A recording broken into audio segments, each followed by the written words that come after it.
क्या दिन है आज का हमारे देश के लिए। 41 लंबे साल के बाद भारत का एक एस्ट्रोनॉट, एक अंतरिक्ष यात्री, जिसे हम लोग गगन यात्री कहते हैं, आज अंतरिक्ष के लिए रवाना हुआ।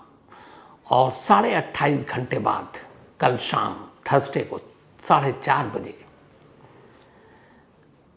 हमारा ये गगन यात्री शुभांशु शुक्ला राकेश शर्मा के बाद स्पेस में पहुंचने वाले दूसरे एस्ट्रोनॉट होंगे। पूरे देश के लिए गर्व की बात है। इस वक्त जब मैं आपको ये कहानी सुना रहा हूं, उस वक्त शुभांशु शुक्ला स्पेस में धरती के चक्कर काट रहे हैं। और क्या स्पीड है, और किस स्पीड के बाद कैसे उन्हें ISS यानी इंटरनेशनल स्पेस स्टेशन के डॉकयार्ड से जाकर मिलना है, और फिर अगले 2 हफ्ते तक उन्हें स्पेस में रहना है। सुनीता विलियम्स के बारे में आपको पहले मैंने कहानी सुनाई, वो भी इसी ISS पर गई थी। हालांकि उनका शुरुआत में 7 दिन का था, लेकिन एक लंबा वक्त लगा कुछ तकनीकी खामियों के चलते। तकनीकी खामी इस बार भी देरी की वजह बनी, वरना शुभांशु शुक्ला को इससे पहले ही स्पेस पर पहुंच जाना था। लेकिन आज दोपहर के ठीक 12:01 पर फ्लोरिडा में नासा के कैनेडी स्पेस सेंटर से एक जो स्पेस शटल, जिसे स्पेस एक्स के फॉल्कन 9 रॉकेट ने ड्रैगन कैप्सूल को, जिस ड्रैगन कैप्सूल में शुभांशु शुक्ला के साथ 3 और एस्ट्रोनॉट थे, उनको लेकर स्पेस के लिए उड़ान भरता है। इस शुभांशु शुक्ला के अलावा जो अंतरिक्ष के सफर पर गए हैं बाकी के 3 और, उनमें से एक हैं स्लावरोस उज़नास्की विजिंस्की। ये 1978 के बाद स्पेस में जाने वाले पोलैंड के दूसरे एस्ट्रोनॉट। हम 1984 में गए थे, 2 अप्रैल को, जब राकेश शर्मा गए थे। तो ये उससे भी थोड़ा पहले गए थे, और ये एक तरह से पोलैंड के 2nd एस्ट्रोनॉट है शुभांशु शुक्ला के साथ जो इस स्पेस मिशन में गए हैं। इसके अलावा जो तीसरे शख्स हैं वो हैं अमेरिका के विटसन, पैगी विटसन। ये इनका दूसरा स्पेस मिशन है। साथ ही जो तीसरे हैं वो हैं टिबोर कापू, और ये हंगरी के दूसरे एस्ट्रोनॉट हैं। 1980 के बाद हंगरी ने भी इस स्पेस में किसी दूसरे अपने अंतरिक्ष यात्री को भेजा। यानी अगर पैगी विटसन अमेरिका के जो है 2nd दूसरी बार गए, उनको छोड़ दूं, तो बाकी के 3 एस्ट्रोनॉट पहली बार अंतरिक्ष में जा रहे हैं। और इन तीनों ही देशों के एस्ट्रोनॉट, जैसे इंडिया के 41 साल बाद, और अगर आप 6 साल उसमें और जोड़ दें तो 41 में से 6 माइनस करें तो 35 साल बाद पोलैंड के एस्ट्रोनॉट गए। इसके अलावा 80 में गए थे हंगरी के, तो इसका मतलब है कि करीब 45 साल बाद हंगरी ने भेजा। तो तीनों देशों ने लगभग 30 से 45 साल के बाद अपने एस्ट्रोनॉट भेजे। आज दोपहर का वो वक्त था, वो समय जिस पर हर भारतीय की नजर थी। 12:01 पर शुभांशु शुक्ला और ये तीनों एस्ट्रोनॉट नासा के कैनेडी स्पेस सेंटर से सारी क्लियरेंस मिलने के बाद स्पेस के लिए रवाना होते हैं। धरती से 400 किलोमीटर की दूरी पर है ISS यानी इंटरनेशनल स्पेस स्टेशन। ISS की पूरी कहानी डिटेल में मैंने आपको इसी कहानी के एपिसोड में सुना रखी है पहले। जिन लोगों ने नहीं सुनी वो चाहे तो सुन सकते हैं, मैं दीपक को बोल दूंगा, नीचे लिंक लगा देंगे। तो 400 किलोमीटर की सिर्फ दूरी है धरती से। अब अगर कायदे से हम देखें तो 400 किलोमीटर, अगर दिल्ली से बैठकर बात करूं तो लखनऊ 500 किलोमीटर है। बाई रोड भी जाते हैं हम तो आराम से 6 घंटे में पहुंच जाते हैं, जबकि ये 400 किलोमीटर है। अगर 400 किलोमीटर की जगह किसी जगह हम फ्लाइट की यात्रा करें, अगर लखनऊ की ही ले लें, तो आधे घंटे में पहुंच जाते हैं। लेकिन 400 किलोमीटर ऊपर ISS में जाने के लिए, जिसकी स्पीड गति इतनी है, इस स्पेस शटल को 28.5 घंटे क्यों लग रहे हैं? इतना वक्त क्यों? जबकि आपको भी पता, हम सब जानते हैं कि इसकी स्पीड सब कुछ है। तो उसकी खास वजह, उसकी वजह यह है कि जब एक बार ये स्पेस में दाखिल होता है तो वहाँ ISS जो इंटरनेशनल स्पेस स्टेशन है, वो लगातार धरती के चक्कर काट रहा होता है। और जब वो धरती के चक्कर काट रहा होता है तो ऐसी सिचुएशन में उस स्पेस स्टेशन से जाकर मिलना और वहाँ उसके डॉक से मिलना, कनेक्ट करना, फिर इस स्पेस स्टेशन में इस कैप्सूल से निकल कर जाना, सेकंड का गणित होता है सब। उनकी स्पीड मैच करे, क्योंकि वो शायद 90 मिनट में धरती का एक चक्कर काट रहा है ISS। तो अब सोचिए कि स्पीड कितनी होगी पूरी धरती का चक्कर काटने में। तो उस स्पीड को मेंटेन करना, अपनी स्पीड को उसकी स्पीड के हिसाब से फिक्स करना ताकि दोनों की स्पीड एक हो, फिर धीरे धीरे चक्कर काटने के बाद उस ISS यानी इंटरनेशनल स्पेस स्टेशन के नज़दीक जाना और फिर ऐन वक्त पर उसके साथ जुड़ना। जैसे ट्रेन की 2 बोगी आपने देखी होगी जो जुड़ती है, तो उसकी भी एक स्पीड होती है। और जैसे इंजन ही आपने कई बार देखा होगा, ट्रेन खड़ी हुई है, अब इंजन का मुंह इधर है, दूसरा इंजन इधर है, तो कई बार इंजन चेंज होता है। तो जब इंजन किसी ट्रेन से आकर जुड़ती है तो उस वक्त इंजन की स्पीड का ध्यान रखना होता, ताकि अगर वो ज़ोर से बोगी से टकराएगी तो फिर ट्रेन पता नहीं कितना पीछे जाएगी। तो वो स्पीड का ख्याल रखना होता है, यहाँ पे डायरेक्शन का ख्याल रखना होता है। ISS के साथ अपने जो कैप्सूल हैं, जो स्पेस शटल है, उनकी स्पीड का ख्याल रखना पड़ता है। और इसी वजह से ये 400 किलोमीटर की सिर्फ दूरी लगभग 26.5 घंटे इसमें लगेंगे। हालांकि रशिया का जो स्पेस शटल है वो 8 घंटे में ही पहुंचा देता है, ISS से जोड़ देता है, लेकिन वो बहुत पुराना और अपने तरीके का है। ये अब सारी नई चीज़ें आई हैं, मस्क साहब का जो SpaceX है, और तो उसमें बहुत सारे बदलाव हैं। तो अब कल 4:30 बजे के आसपास शुभांशु शुक्ला स्पेस पे होंगे। हालांकि इस स्पेस यात्रा के लिए हम सब बार बार इंतज़ार कर रहे थे। उसकी वजह ये थी कि कुल 6 बार यह मिशन टल गया था। कभी टेक्निकल खराबी, कभी मौसम की खराबी, कभी कुछ और चीज़ें।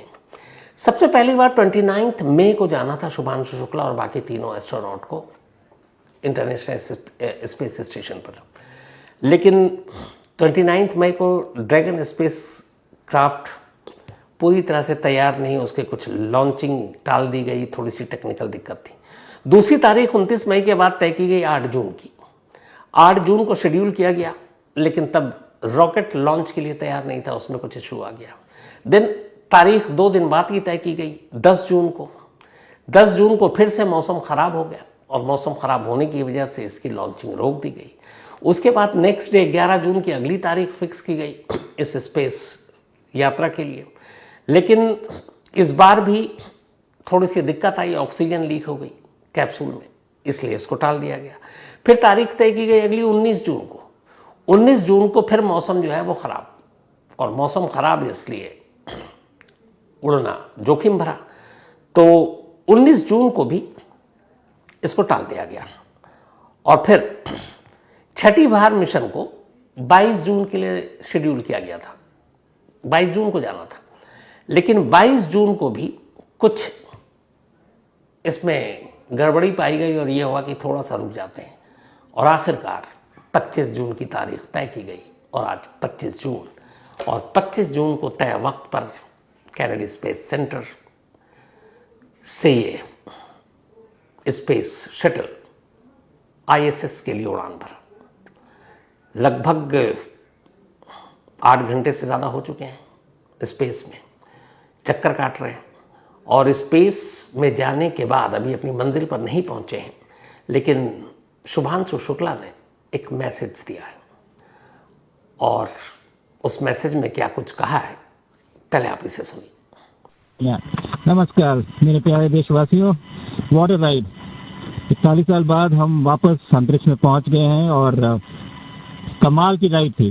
इस समय हम 7.5 किलोमीटर प्रति सेकंड की रफ्तार से पृथ्वी के चारों तरफ घूम रहे हैं, और मेरे कंधे पे मेरे साथ मेरा तिरंगा है जो मुझे बता रहा है कि नहीं हूँ, मैं आप सबके साथ हूँ। ये मेरी इंटरनेशनल स्पेस स्टेशन तक की जर्नी की शुरुआत नहीं है, ये भारत के ह्यूमन स्पेस प्रोग्राम की शुरुआत है, और मैं चाहता हूं कि आप सभी देशवासी इस यात्रा का हिस्सा बने। आपका भी सीना गर्व से चौड़ा होना चाहिए, आप भी उतना ही एक्साइटमेंट दिखाइए।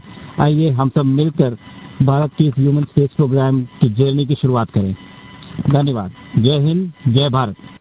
तो ये अभी बीच सफर में, और उन्होंने एक ये वीडियो जारी किया और नासा के थ्रू ये वीडियो आपने सुना। क्या गर्व और क्या फील हो रहा होगा, क्योंकि 140 करोड़ हिंदुस्तानियों का सर फख्र से ऊंचा इसलिए है कि हम अपने इतने लंबे इतिहास में सिर्फ दूसरी बार, और यहाँ ये भी ख़ास है कि जो शुभांशु शुक्ला हैं वो पहले इंडियन हैं जो आईएसएस पर जा रहे हैं। इससे पहले इंटरनेशनल स्पेस स्टेशन पर कोई भी भारतीय नहीं पहुंचा है। राकेश शर्मा जो गए थे वो किसी और स्पेस स्टेशन पर थे, इस आईएसएस पर नहीं गए थे क्योंकि सोवियत संघ के उसके जरिए गए थे कोलैबोरेशन में। लेकिन शुभांशु शुक्ला पहले ऐसे अंतरिक्ष यात्री हैं भारतीय जो इंटरनेशनल स्पेस स्टेशन पर अगले 2 हफ्ते तक रुकेंगे और तरह तरह के प्रयोग करेंगे। बहुत ही भाग्यशाली और लकी शुभांशु शुक्ला, क्योंकि इनको अंतरिक्ष में भेजने के लिए एक कड़ी प्रतियोगिता से गुजरना पड़ा था। कुछ एस्ट्रोनॉट को तैयार किया गया, उनकी ट्रेनिंग हुई, इसरो ने ये ट्रेनिंग ली और फिर यह तय हुआ कि किस किस को भेजेंगे। आखिर में 2 लोगों का सिलेक्शन हुआ था। एक तो शुभांशु शुक्ला थे ही और दूसरे थे ग्रुप कैप्टन प्रशांत बालाकृष्णन नायर। तो इन दोनों को फिर तय किया गया कि स्पेस में भेजेंगे। इसके बाद हमारा 2027 में मतलब 2 साल बाद इसरो का प्लान है फिर और भी अंतरिक्ष यात्रियों को भेजना अपने बलबूते पर।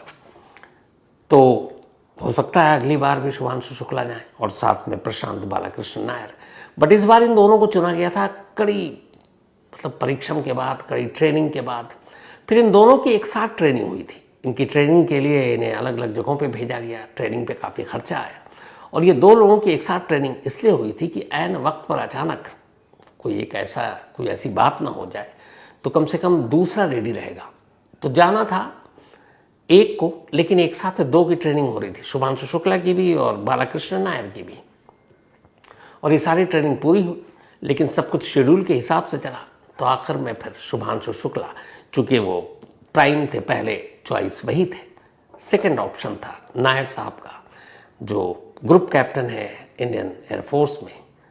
तो अब चूंकि शुभांशु शुक्ला को हरी झंडी मिल चुकी, सब कुछ हो गया, तो इसीलिए वो इस वक्त स्पेस की तरफ बढ़ रहे हैं। अब लखनऊ के रहने वाले शुभांशु शुक्ला, ये एनडीए जो पुणे में है, बहुत ही प्रतिष्ठित, बहुत ही नामचीन, वहाँ से इन्होंने पढ़ाई की। कहते हैं कि जो एनडीए से पास आउट होता है उसके आर्मी में जनरल बनने की जितने भी अभी तक हमारे जनरल हुए हैं वो यहीं से पास आउट है, एनडीए से। तो एनडीए से पास आउट किया, इसके बाद इन्होंने भारतीय वायुसेना ज्वाइन किया और ये कॉम्बैट विंग में अपॉइंट किए गए थे शुभांशु शुक्ला। शुभांशु शुक्ला की खास बात यह है कि लखनऊ के रहने वाले शुभांशु ने जब एनडीए से पास आउट किया, इसके बाद ये एयरफोर्स में आए। तो एयरफोर्स में इन्होंने जितने भी हमारे पास फाइटर जेट हैं, इन सब को उड़ाने का तजुर्बा है। 2000 आवर्स से ज़्यादा, 2000 घंटे से ज़्यादा इन्होंने तमाम जंगी जहाज़ों को आसमान में नचाया है, उड़ाया है, घुमाया है। और वो भी कौन कौन से, सुखोई 30, इसके अलावा MKI, MiG-21, MiG-29, Jaguar, hoc, Dornier, AN-32, ये सारे फाइटर जेट हैं। इन सब को उड़ाने का 2000 आवर्स का इनके पास एक्सपीरियंस है। और ये एक मतलब टेस्ट पायलट भी। तो जब अंतरिक्ष में किसी को भेजा जाता है तो ऐसे लोगों को इसलिए ज़्यादा कारगर होता है कि इन्हें अंतरिक्ष में जाना है तो इन सारी चीज़ों की जानकारी होनी चाहिए। तो अब ये तो रही इनकी पूरी ट्रेनिंग और वहाँ जाने की बात। अब वहाँ जाने के बाद इनको करना क्या है, तो अलग अलग एक्सपेरिमेंट करने हैं और स्पेस पर जाकर, जिसमें से 7 ऐसे असाइनमेंट या रिसर्च हैं जो इसरो ने तय किए। और उन 7 टेस्ट को, प्रयोग को शुभांशु शुक्ला को अंजाम देना अगले 2 हफ्ते के अंदर आईएसएस पर रहने के दौरान। कमाल ये भी है कि एक प्रेस कॉन्फ्रेंस उन्होंने जाने से पहले कहा था कि हर एक को अपना कुछ चीज़ें, कुछ निशानियां धरती से लेकर ऊपर जाने के लिए होता। तो उनसे कहा गया था आप क्या ले जा रहे हैं, तो उन्होंने बड़ी अच्छी 3 चीज़ों के नाम लिए। इत्तेफाक से वो तीनों मेरा फेवरेट भी है। एक आम रस, आजकल गर्मियों का सीज़न है, लू से बचने के लिए बेस्ट, पर ऊपर तो माइनस में पता नहीं कितना डिग्री होता है, तजुर्बा तो रहा नहीं हम लोग को जाने का। दूसरा मूंग की दाल और तीसरा गाजर का हलवा। ये 3 चीज़ अपने साथ लेकर गए हैं शुभांशु शुक्ला। और उन्होंने कहा है कि जो ऑलरेडी आईएसएस में पहले से है इंटरनेशनल स्पेस स्टेशन में, वो उन सब के साथ शेयर करेंगे और ये सारी मिठाई खाएंगे। तो 2 मिठाई है, मूंग की दाल का हलवा और गाजर का हलवा, और साथ में आम रस है। सीज़न के हिसाब से बहुत अच्छा उन्होंने सिलेक्शन किया है। और अब वो इस वक्त रास्ते में पहुंचेंगे लेकिन अब आपको बताता हूं कि ये जो सफ़र है स्पेस का, हम लोग ट्रेन से, प्लेन से सफ़र करते हैं, रिजर्वेशन कराते हैं, टिकट बुक कराते हैं, इंटरनेशनल ट्रैवल हो, डोमेस्टिक ट्रैवल हो, टिकट लगते हैं, पैसे लगते हैं। चूंकि ये जो सफ़र है इस बार का ISS तक जाने का, इसको अंजाम दिया है एक प्राइवेट कंपनी ने, और इसमें मस्क साहब की भी कंपनी है, और फिर नासा के साथ भी जो एक्सियोम स्पेस कंपनी है, ये एक प्राइवेट कंपनी है। और आजकल ये एरोस्पेस कंपनी काफ़ी तेज़ी से बढ़ रहा है। इनका अपना इरादा है वहाँ पर ISS की जगह पर स्पेस स्टेशन बनाना, क्योंकि ISS की भी उम्र अब लगभग कुछ वक्त के बाद ख़त्म हो जाएगी, इंटरनेशनल स्पेस स्टेशन, फिर उसे डिसमेंटल कर दिया जाएगा। तो जो भी अंतरिक्ष यात्री जाएंगे, जैसे मैंने भी पहले कहा, तो वो अंतरिक्ष में कहाँ ठहरेंगे? तो जैसे हम लोग कहीं ट्रैवल करते हैं तो किसी होटल में, लॉज में, सराय में, धर्मशाला में रुकते हैं, तो वैसे ही अंतरिक्ष यात्रियों के लिए भी वहाँ एक तरह का होटल है जिसको हम स्पेस स्टेशन कहते हैं। तो ISS की उम्र खत्म होने जा रही है, तो ये जो एक्सियोम स्पेस कंपनी है, ये प्राइवेट स्टेशन बनाना चाहती है वहाँ पर। तो इस बार जो गए हैं ये लोग वहाँ पर, ये एक दूसरा स्पेस स्टेशन बनाने पे भी रिसर्च कर रहे हैं कि कैसे क्या होगा। तो अब ये चूंकि एक प्राइवेट कंपनी है, तो स्पेस पे जो ले जाएगी तो भैया पैसे तो लेगी। जिस स्पेस शटल से ये लोग गए हैं, ड्रैगन एक्स से, 4 एस्ट्रोनॉट इसमें गए हैं, जिसको हम लोग गगन यात्री अब बोलते हैं।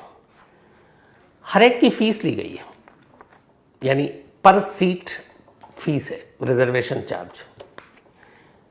एक सीट की कीमत है 550 करोड़, 550 करोड़ रुपए, यानी 400 किलोमीटर का धरती से आकाश तक का वो सफ़र जो स्पेस में जाना है, और वहाँ 14 दिन रुकना है, और फिर वापसी भी आना है, रिटर्न टिकट है ये। तो उस पर 550 करोड़ रुपए का खर्च है, और ये खर्च भारत सरकार ने दिया। तो शुभांशु शुक्ला के इस एक मिशन पर जो 2 हफ्ते का है, 550 करोड़ रुपए खर्च हुआ है। फ्यूचर में जिस दिन इसरो, जब हम खुद अपने आप को भेजेंगे, तो आप सोचिए कि पैसे बचेंगे। 550 करोड़ रुपए एक सीट के लिए, अंदाज़ा लगाइए कितना होगा। अब ये तो 550 करोड़ रुपये, हालांकि ये 550 करोड़ रुपये में ट्रेनिंग और बाकी चीज़ों का भी सब कुछ खर्चा है।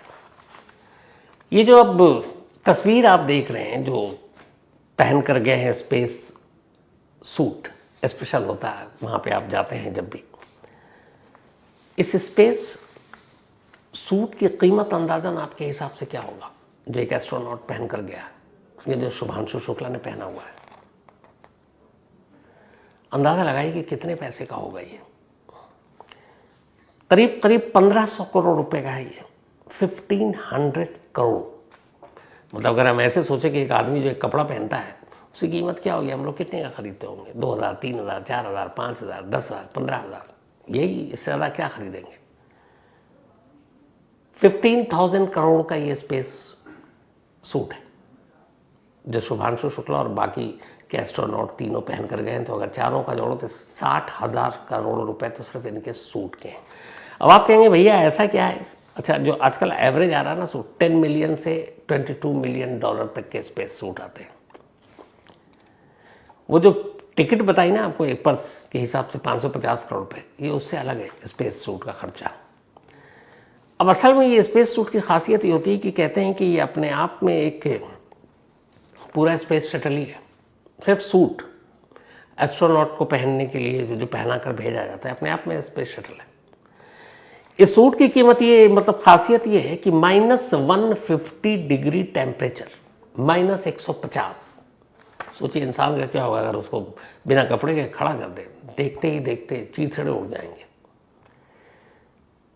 से लेकर 120 डिग्री टेम्परेचर, मतलब -150 तो ठंड में गए आप, और 120, यहाँ अभी 40-42 डिग्री टेम्परेचर दिल्ली में कुछ दिनों से है, आग लग गई, गर्मी से बेहाल। और उससे 3 गुना 120 डिग्री टेम्परेचर में एक शख्स स्पेस में हो तो उसकी क्या हालत होगी? बचेगा भी नहीं। ये स्पेस सूट, चाहे वो -150 डिग्री का टेम्परेचर हो या 120 डिग्री का टेम्परेचर हो, कोई असर नहीं पड़ेगा। क्योंकि इसको बनाया डिज़ाइन ही इसीलिए किया गया क्योंकि आप धरती से एक अजीब माहौल में, एक अजीब जगह पर हैं जहाँ ग्रेविटी नहीं है, जहाँ कुछ नहीं है, तो आपको वहाँ पर रहना है। तो इस सूट की खासियत ये है कि ये रेडिएशन, ऊपर में रेडिएशन बहुत है, आपको रेडिएशन से बचाता है, छोटे छोटे पत्थरों से भी बचाता है, वहाँ पे ज़रा सी भी चीज़ लगे बहुत गहरी चोट होगी रेडिएशन और बाकी ग्रेविटी की वजह से। इसमें इस सूट में ऑक्सीजन को कभी होता है और उसको कंट्रोल भी करता है टेम्परेचर को। कार्बन डाई मोनोऑक्साइड को, बल्कि कार्बन डाइऑक्साइड को ये बाहर निकालने का भी सिस्टम इस सूट के अंदर है। ऑक्सीजन भी है, कार्बन डाइऑक्साइड भी है। और ये सूट जो बनता है इसके लिए बेहद खास मटेरियल का इस्तेमाल होता है जो बहुत ही कॉस्टली है। इतना नहीं, एक स्पेस, जैसे मैंने कहा कि शिप या शटल जैसा ही अपने आप में छोटा मोटा है कि इसको स्पेस में आदमी इस स्पेस सूट के बाद, पहनने के बाद अपने आप को बहुत सेफ महसूस कर सकता है। इसके अंदर कंप्यूटर है, एयर कंडीशनिंग है, ऑक्सीजन है, पीने का पानी है और एक इनबिल्ट टॉयलेट है। अब आप हैरान रह जाए, मतलब टॉयलेट करने के सारे साधन भी इसी सूट में हैं। तो आप तापमान से लेके, ऑक्सीजन से लेकर खाने पीने की भी चीज़ें इस सारे स्पेस सूट में होता है। और इस स्पेस सूट के साथ एक बैकअप सूट भी होता है ताकि अगर खुदा न करे कुछ ऐसी चीज़ें हो जाए तो इमरजेंसी में काम आए। तो इसीलिए इस स्पेस सूट की कीमत 15,000 करोड़ तक है। अब 15,000 करोड़ का अगर कोई सूट सोचे तो क्या, मतलब कई तो ऐसे देश हैं जिनका पता नहीं है इसमें बजट में इतना खर्च करते होंगे, और यहाँ सिर्फ एक कपड़े की कीमत है। 25 जून 2025 यानी आज की ये तारीख हमेशा इतिहास में दर्ज रहेगी, कम से कम हम लोगों के लिए, क्योंकि दूसरी बार हमारा एक एस्ट्रोनॉट गया है और 4:30 बजे के लिए पहुंचेगा। आपको शुरू में ही बताया। अब इनको जाकर वहां पर अलग अलग काम दिया गया। नेक्स्ट स्पेस स्टेशन कैसा होगा, कैसा बनेगा, हमारे इसरो का उसमें क्या रोल होगा, कुछ और चीज़ें, आबो हवा और बाकी सारी चीज़ें, उस पर क्या होगा। तो कुल मिलाकर टीम को तो अलग अलग करीब 30 से ज़्यादा रिसर्च करने हैं, लेकिन इसरो के 7 ऐसे हैं जिस पर रिसर्च करने हैं। और ये सारी चीज़ें करने के बाद तय प्लान के हिसाब से 2 हफ्ते के बाद शुभांशु शुक्ला और बाकी के तीनों एस्ट्रोनॉट धरती पर लौटेंगे। और हम सब की दुआ यही है कि जिस मिशन के लिए वो गए वो कामयाबी से पूरा हो और जिस तरीके से वो जा रहे हैं उसी तरीके से सुरक्षित वापस लौटें और फिर आकर हम सबको कहानियाँ बताएं। उनका वो वीडियो स्पेस से जो था वो देखकर बड़ा अच्छा लगा। और साथ ही उन्होंने एक स्वदेश फिल्म का गाना भी गाया, राही चला चल राही चला चल। तो यही दुआ है। आज वाकई राकेश शर्मा जी की कहानियाँ तो हम लोग सुनते थे जब वो गए थे, बट हम लोग आज देख रहे हैं कि राकेश शर्मा जी के बाद एक दूसरा अंतरिक्ष यात्री भारत का इस वक्त अंतरिक्ष की सैर कर रहा है। और मैं बड़ा ज़्यादा इंतज़ार कर रहा हूँ कि एक बार उनको ISS में दाखिल होते हुए इंटरनेशनल स्पेस स्टेशन के अंदर उस तरह से हवा में झूलते हुए, जैसे हम लोगों को तस्वीर याद होगी, सब अभी हाल की बात है, सुनीता विलियम्स वाली। तो उनके तो बाल उड़ रहे थे, तो शुक्ला जी के भी बाल उड़ते हैं क्या, उतने उन्होंने छोटे रखे हैं, बड़े हैं। तो सारी चीज़ें इंतज़ार है। कल 4:30 बजे पे निगाहें होंगी जब वो वहाँ पहुँचेंगे और उसके बाद अपना मिशन शुरू करेंगे। तो पूरे देश की, पूरी क्राइम तक फैमिली मेंबर की तरफ से हम सब यही दुआ करते हैं वो सुरक्षित वहाँ पहुँचे और सुरक्षित धरती पर लौट कर आए। तो चांद को तो हम लोग टटोल ही रहे हैं, अब सूरज की बारी है। और सूरज ने अपने अंदर कितने गर्म रहस्य छुपा रखे हैं उसकी भी बारी है।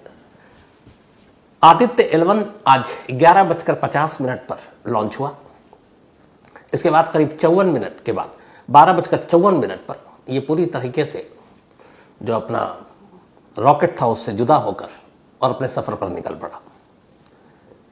अब कहने को तो लॉन्च हो गया, सफ़र बड़ा लंबा है, 125 डेज, 125 दिन, मतलब 4 महीने से ज़्यादा। अब धरती से सूरज नहीं बल्कि सूरज के 1% की दूरी भी 15 लाख किलोमीटर है। तो 15 लाख किलोमीटर, ऊपर से ईंधन भी बचाना है, तो सफ़र लंबा होगा। अब मान कर चलिए कि 125 दिन बाद यानी कि 2024 में फरवरी का महीना, यही कोई वैलेंटाइन डे के आसपास की तारीख होगी, जब आदित्य L1 सूरज के करीब, यानी कि फिर भी सूरज से 14 करोड़ 85 किलोमीटर दूर, लेकिन धरती से 15 लाख किलोमीटर दूर अपनी उस मंजिल पर पहुंच जाएगा, जहां पर पहुंचने के बाद सूरज की आंखों में आंखें डालकर वो उससे उसके सारे राज उगलवाने की कोशिश करेगा और वहां से यहां भेजेगा। अब सवाल 125 दिन क्यों लग रहे हैं और ये पूरा सफर कैसे पूरा होगा? तो इससे पहले आज अपने इसरो की जो हेड है मिस्टर सोमनाथ, उन्होंने एक बड़ी अच्छी खुशखबरी और जानकारी भी दी। उनका यह है कि इससे पहले 23 तारीख को जो चंद्रयान 3 पहुंचा है, उसमें अपना विक्रम लैंडर और प्रज्ञान रोवर जो है वो बड़ा अपने हिसाब से काम कर रहे हैं, जैसा चाहिए था वैसे ही काम कर रहे हैं। लेकिन साथ ही उन्होंने कहा कि 1-2 दिन वो और काम करेगा, इसके बाद ये दोनों सो जाएंगे, इन्हें नींद आ जाएगी। अब ऐसा कैसे? तो 1-2 दिन के बाद, मतलब 14 दिन की बात थी, तो हमारा जो पूरा 14 दिन होता है वो चांद का 1 दिन होता है, तो वो 14 दिन पूरे होने वाले हैं और उसके बाद वहाँ पे सूरज की रोशनी पड़ेगी नहीं और तापमान बहुत ज़्यादा, मतलब -200-300 डिग्री के करीब होगा। तो ऐसे में ये मशीनें शायद ठप हो जाए और ये सिर्फ नींद में होंगी, कोई काम नहीं करेंगी। लेकिन 14 दिन के बाद जब फिर सूरज निकलेगा तो शायद ये दोनों नींद से जाग जाए और बोनस काम करें और ज़्यादा जानकारी दें, लेकिन अभी तक ठीक ठाक काम कर रहे हैं। अब आते हैं आदित्य L1 का आगाज़ तो सफ़र का शुरू हो गया, अंजाम तक पहुंचने में और इस सफ़र को पूरा करने में इतना वक्त क्यों लगता है? बहुत सारे लोगों ने मेल लिखा था कि सर थोड़ा आम जुबान में हमें समझाने की कोशिश की है, तो मैं उनको ये भी बता दूं, बहुत सारे ऐसे लोगों के नाम भी है कि मुझे खुद भी ये फिज़िक्स, केमिस्ट्री और बाकी चीज़ें जिस तरीके से किताबी भाषा में थी, कभी पल्ले तो पड़ी नहीं, तो मैं कोशिश करता हूँ वैसे ही आपको समझाने की। तो ये जो हमारी पूरी अर्थ है धरती, ये तो हमने देखा। अब धरती के ऊपर क्या है? खुला आसमान। अब आसमान कहाँ तक है? तो आज भारत पाकिस्तान का मैच भी, तो जब भी कोई बैट्समैन हिट करता है बॉल छक्के के लिए या फिर गलती से ऊपर आसमान में नीचे फील्डर कैच करने के लिए कोशिश करता है, तो बॉल ऊपर जाने के बाद नीचे क्यों आती है? तो आप सबको ही पता है, ग्रेविटी के चक्कर में। तो हम जो भी चीज़ उछालेंगे इस धरती पर वो वापस नीचे आएगी। तो अब ये धरती जो है वो कहाँ तक है और धरती के ऊपर क्या है? ज़मीन तो धरती है, आसमान कहाँ तक है? तो इसका बड़ा आसान सा तरीका है, वो ये है कि जहाँ से आप कोई चीज़ यहाँ से फेंकें और उछलने के बाद वो नीचे ना आए, वहाँ पे धरती की बाउंड्री का द एंड है। दूसरे तरीके से ऐसे समझें कि इस धरती के 8 किलोमीटर के ऊपर जब आप आसमान में जाएंगे तो ऑक्सीजन कम होना शुरू हो जाता है और उसके बाद धीरे धीरे और ऊपर जाएंगे 8 किलोमीटर के बाद तो ऑक्सीजन खत्म, फिर हवा भी नहीं, वायुमंडल भी नहीं। तो जहाँ ये सारी चीज़ें हो जाए, समझ लीजिए कि वहाँ पे धरती की अब दादागिरी खत्म। धरती की ग्रेविटी यानी कि चुंबक की शक्ति की कोई चीज़ ऊपर जा रहा है वो अपनी तरफ लेना है, वो सब कुछ खत्म है। तो वहाँ उसके बाद फिर क्या होता है? तो वहाँ से फिर अंतरिक्ष है, स्पेस है, और फिर ऊपर बहुत सारे तारे हैं, सैकड़ों, हजारों, लाखों तारे हैं आसमान में। अब जैसे हमारा सैटेलाइट या उपग्रह चांद है धरती का, जो घूमता रहता है, परिक्रमा करता है, वैसे ही हमारी धरती का एक इन तमाम तारों में जो सबसे करीबी तारा है, जो हमारे सबसे नज़दीक है, जो सबसे प्यारा तारा है, वो सूरज है। सूरज धरती का तारा है और धरती के सबसे करीब है। अब सोचिए, सूरज 15 करोड़ किलोमीटर दूर है धरती से, फिर भी हम कह रहे हैं कि सबसे करीब हमारे जो तारा है वो सूरज है। तो उसके और दूर दूर कितने करोड़ों किलोमीटर होंगे, कभी नापा, अंदाज़ा मालूम ही नहीं। हालांकि कई बार ये भी मन में सवाल आता है कि सूरज धरती से 15 करोड़ किलोमीटर की दूरी पर है, ये पुख्ता तौर पर कैसे कह सकते हैं? कोई इसका मतलब जाकर नापना, क्योंकि सूरज के आप करोड़ों किलोमीटर दूर ही रह सकते हैं, नज़दीक जाके तो फिर लौटने का सवाल ही नहीं। और आज तक किसी इंसान ने कोई ऐसी धातु या ऐसी चीज़ नहीं बनाई जो सूरज की गर्मी जिसे पिघला न दे। तो जब बनी ही नहीं तो नज़दीक जाकर पता कैसे करेंगे? तो खैर, जहाँ पे धरती की ताकत या शक्ति चुंबक की खत्म होती है, वहाँ से अंतरिक्ष, और उसके बाद फिर बहुत सारी चीज़ें, और फिर सूरज है अपना तारा। तो अब ये जो तारे होते हैं, ये तारे बनते कैसे, इनका जन्म कैसे होता है? तो कहते हैं जो पूरा सूरज है और बाकी चीज़ें हैं उसमें 2 तरह की गैस हैं, ये सब कुछ गैस है। बहुत सारी कि धरती पे भी गैस ही गैस, लेकिन हमें दिखाई नहीं देता। पीएनजी यानी कि एलपीजी सिलेंडर का जो हम लोग इस्तेमाल करते हैं उसमें भी गैस है, सीएनजी में भी गैस है, लेकिन गैस आपको कभी दिखाई नहीं देती, जैसे हवा दिखाई नहीं देती। तो ये जो तारा है ये गैस से ही बना है, खासतौर पर हाइड्रोजन और हीलियम, ये दो गैस हैं। जब ये गैस टकराते हैं तो फिर इससे आग निकलती है, और जब आग निकलती है उससे कहते हैं ये सारे तारे बनते हैं। और आप जो ज़मीन से तारे देखते हैं आसमान में, कुछ चमकीले दिखाई देते हैं, कुछ बहुत ज़्यादा चमकीले, कुछ कम, मध्यम। तो ये सारा टेम्परेचर का खेल होता है। जो तारा जिसमें सबसे ज़्यादा आपको, और तारे के कलर भी अलग अलग हैं, जैसे रेड है, वाइट है, ब्लू है, नीचे से दिखाई देता है, लेकिन सबसे ज़्यादा नीला तारा दिखाई देता है, आसमान भी नीला है। तो ये तापमान का सारा खेल है। अगर सबसे कम तापमान है तो फिर आपको तारे का रंग रेड दिखाई देगा, अगर थोड़ा ज़्यादा है तो फिर आपको वाइट दिखाई देगा, और तापमान बहुत ज़्यादा है तो फिर आपको वो ब्लू दिखाई देगा, नीला। लेकिन इन तारों की भी ज़िंदगी और मौत होती है। इनकी चूँकि अपनी जब सारी शक्ति या कि कहें कि ऊर्जा और ये सारी चीज़ें ख़त्म होने लगती हैं तो धीरे धीरे इनका रंग फीका पड़ने लगता है, और फिर फीका पड़ते पड़ते आखिरकार एक रोज़ तारा दम तोड़ देता है। लेकिन सूरज वो तारा है जिसके पास अपनी ऊष्मा, अपनी शक्ति है। आग का पूरा गोला है, पता नहीं कितने सारे गैस समेटे हुआ है। तो फिलहाल सूरज का गैस चालू है, सूरज जल रहा है, धधक रहा है, लेकिन वो भी कभी ना कभी तो ख़त्म होगा। पिछली बार मैंने आपको कहानी में बताया था कि वो ख़त्म होगा, लेकिन उसमें अभी करीब 5 अरब साल लगेंगे। आधे गैस वो ख़त्म कर चुका है सूरज अपने, 4.5 अरब साल या करीब आसपास, तो उतने ही, और 4.5 से 5 अरब साल और, तो वो पूरा गैस ख़त्म होगा, फिर सूरज ख़त्म, फिर सूरज ख़त्म। तो सूरज से तो हम सब हैं, पूरी धरती है, दुनिया है। तो फिर समझ लीजिए कि वही है प्रलय, क़यामत। उससे पहले कुछ और आ जाए तो कहा नहीं जा सकता। लेकिन 5 अरब साल के लिए अभी गैस पड़ा हुआ है सूरज के पास। तो ये सारी चीज़ें हो गई। अब धरती के 8 किलोमीटर के ऊपर वहाँ तक ऑक्सीजन है, इसीलिए आप प्लेन भी देखते हैं तो ज़्यादातर 30, 40, 35 हज़ार जो फीट की ऊंचाई होती है, तो उसमें ये होता है कि तब तक ऑक्सीजन कम या होता ही है। उसके ऊपर जैसे जैसे जाएंगे ऑक्सीजन गायब होता जाएगा, फिर ज़िंदगी गायब, फिर और जाएंगे तो वायुमंडल नहीं, हवा नहीं। तो अब 125 दिन का सफ़र बहुत सारे लोगों के मन में है कि ये आदित्य L1 क्यों करेगा। तो उसकी वजह यही है कि सबसे पहले तो इसको धरती से बाहर निकालना है। अच्छा, अब धरती को इसलिए मैंने आपको समझाया कि धरती कहाँ, नीचे तो देख लिया, ऊपर कहाँ, तो ऊपर वही आसमान जहाँ पे धरती की अपनी शक्ति खत्म हो जाए खींचने की, चुंबक की, तो गुरुत्वाकर्षण जिसे कहते हैं, वहाँ से धरती की हद और बाउंड्री और सरहद सब खत्म है। अब वहाँ से कुछ और शुरू हो जाता है, स्पेस, अंतरिक्ष। तो अब 15 लाख किलोमीटर का सफ़र है। अब इतना ईंधन लेके तो भेज नहीं सकते, वजन भी तो बढ़ेगा। तो अब क्या होता है, तो हुआ ये कि जो अपना PSLV है, जो रॉकेट है, उसने तो छोड़ दिया धरती के बाहर एक कक्षा में ले जाकर, जिसको ऑर्बिट कहते हैं। अब ये कि अब तुम चलो। अब बाकी सारी चीज़ें सोलर सिस्टम से चलता है, मतलब सूरज के जरिए ईंधन लेकर अपना वो आगे बढ़ेगा आदित्य।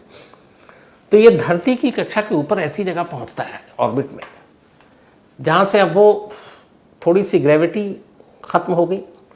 अब उसके बाद ये धरती के चक्कर लगाता है धीरे धीरे, सोलर सिस्टम से भी ईंधन मिल रहा है। तो अब कुल मिलाकर अगले 16 दिनों तक, आज जो ये निकला है इसको धरती की परिक्रमा करना है आदित्य L1 को 16 दिनों तक। और इन 16 दिनों में वो करीब 5 दिन, मतलब 5 बार धरती की परिक्रमा करेगा, धरती के चक्कर काटेगा। तो अगले 16 दिनों तक पहला काम ये है आदित्य L1 का कि वो इस धरती की हद और सरहद से निकलकर इसकी परिक्रमा करे, मतलब धरती के चारों तरफ घूमता रहे। और जब जब ये घूमेगा इन 5 फेज में, तब तक फिर हर राउंड के बाद इसकी स्पीड बढ़ती जाएगी। अब इसकी स्पीड कैसे बढ़ेगी, इसका इंजन कब बंद होना है, कब चालू होना है, ये सब कंट्रोल होगा। ऊपर अंतरिक्ष में या स्पेस में बहुत सारे हमारे जो सैटेलाइट्स हैं वो घूम रहे हैं। उन सैटेलाइट्स के वो एक तरह से संपर्क में है, और उसका पूरा कंट्रोल अपने यहाँ पर है, इसरो हेडक्वार्टर में। तो जब जब राउंड पूरा होगा तब तब उसका इंजन ऑन और ऑफ किया जाएगा। इस तरीके से ये 5 राउंड धरती के पूरा करेगी घूम घूम कर। तो जब 16 दिन में ये 5 राउंड पूरा हो जाएगा, उसके बाद फिर इसका असली सफ़र शुरू होगा वहाँ से सूरज के लिए। अब सूरज की दूरी लाखों, मतलब करोड़ों की, 15 करोड़ किलोमीटर तो धरती से है, लेकिन हम सिर्फ उसका 1% दूरी तक जाएंगे, 15 लाख किलोमीटर। तो 16 दिन के बाद अगले 109 दिनों का ये सफ़र अब सूरज का शुरू होगा आदित्य L1 का, 109 डेज। अब 109 डेज इसलिए है कि ये सिर्फ ऐसे नहीं, जैसे बहुत सारे तेज करवाएंगे, बहुत सारे कट आएंगे, बहुत सारी और चीज़ें हैं। फिर आपको ऐसे चलना है कि आपका अपना जो ईंधन है वो सारी चीज़ें भी उसी हिसाब से चले। दूरी भी है 15 लाख किलोमीटर। तो ये सारी चीज़ें अगले 109 दिनों में पूरा होंगी। अब 109 दिनों के बाद L1 को इसलिए जो नाम दिया गया है, L1 असल में वो लैंडिंग पॉइंट है जहाँ पर इसे लैंड करना है। लेकिन ये लैंड नहीं होगा, क्योंकि लैंड कायदे से जो हम एयरपोर्ट और बाकी चीज़ें धरती की बात करते हैं तो वहाँ कोई ऐसा प्लेटफॉर्म तो है नहीं। ये हवा में ही रहेगा लेकिन स्थिर रहेगा और उसी को हम लैंड कहेंगे। उसकी वजह क्या है? ये तो सबसे पहली चीज़ है कि ये L1 इसका नाम, कि वहाँ तक पहुँचना है। तो सूरज के इर्द गिर्द ऐसे 5 नाम दिए गए, L1, L2, L3, L4 और L5। अगर L1 को फुल फॉर्म इसको कहें तो लैरेंज पॉइंट 1। लैरेंज पॉइंट या L1 क्या है? तो ये है कि जब ये धरती से निकला, बीच में अंतरिक्ष स्पेस है, मैंने कहा धरती की अपनी एक हद है, सरहद है, ग्रेविटी पावर है, जो चुंबकीय शक्ति होती है। तो एक जगह ऐसी आती है जहाँ पर अब धरती के खींचने की शक्ति कम, और एक जगह ऐसी आती है जहाँ पे सूरज के खींचने की शक्ति भी कम। अब इसको ऐसे भी समझिए कि धरती बहुत छोटा सा हमारा अर्थ, ऐसे न मालूम कितने धरती सूरज में समा जाए, सूरज इतना बड़ा है, तो हम इतने छोटे से हैं, लेकिन हमारी शक्ति खींचने की कितने ऊपर तक है। तो सूरज जो हमसे कई पता नहीं कितना बड़ा है, तो उसकी कितनी शक्ति होगी खींचने की। तो इसीलिए धरती तो चले यहाँ पर जाकर एक खत्म, सूरज की शक्ति तो और भी ज़्यादा है, लेकिन एक पॉइंट ऐसा आता है जहाँ पे हमारी खींचने की शक्ति कम और सूरज की भी कम। तो वो जगह जो होता है वो बड़ा बैलेंस हो गया। अब वहाँ पर हवा भी नहीं है, कुछ नहीं है, तो क्या है कि अब वहाँ आपको ईंधन की भी ज़रूरत नहीं इधर उधर भटकने की। हल्का सा ये इधर और हल्का सा उधर, और आप बस एक तरह से हवा में झूल रहे हैं। अब उस झूलते हुए जगह को जहाँ पे, क्योंकि अगर ज़रा सा भी चुंबकीय शक्ति सूरज की ज़्यादा हुई तो यूँ L1 को ऐसे खींच लेगा अपनी तरफ और सीधा निकल देगा, जलाकर खाक कर देगा। लेकिन वो ऐसी जगह है जहाँ पर सूरज उसको खींच ही नहीं सकता, क्योंकि सूरज की इतनी ग्रेविटी पावर है ही नहीं वहाँ पर, और धरती की भी नहीं है कि वो अपनी तरफ खींच ले। तो दोनों तरफ से बचे हुए हैं। तो ये है L1 पॉइंट, मतलब कि लैरेंज पॉइंट 1, इसी को कहते हैं। तो ये फिक्स एक जगह है जहाँ पर पहले से इसरो ने उसकी निशानदेही कर रखी है। अब उस फिक्स जगह तक पहुँचाना है आदित्य L1 को। एक बार वो वहाँ पहुँच गया, इसके पहुँचने के बाद अब इसका काम ये है कि वहाँ पे ऐसी जगह पे ये चुना गया है कि यूँ रहेगा और हवा में रहेगा।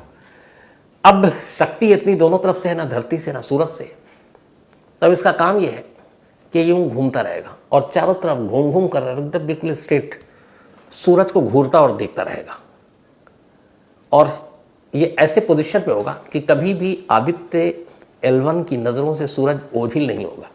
सूरज चुके, ये तो वक्त के हिसाब से हम देखते हैं ना, कहीं सूरज डूबा कहीं नहीं डूबा, वरना डूबता तो है नहीं।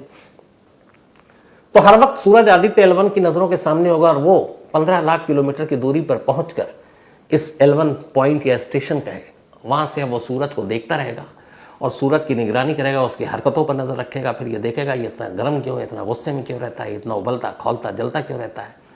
अब वो सारी जानकारी नीचे भेजेगा। अब एक बार पहुंच गया, जैसे मैंने कहा कि 125 दिन का सफ़र है, तो फरवरी 2024 के मिड में ये पहुंचेगा। अब पहुंच गया तो फिर कब तक क्या लौटेगा? तो इसके बाद इसका काम शुरू होगा। ये पहुंचते ही काम शुरू नहीं करेगा, पहले पहुंचेगा, सब देखेगा।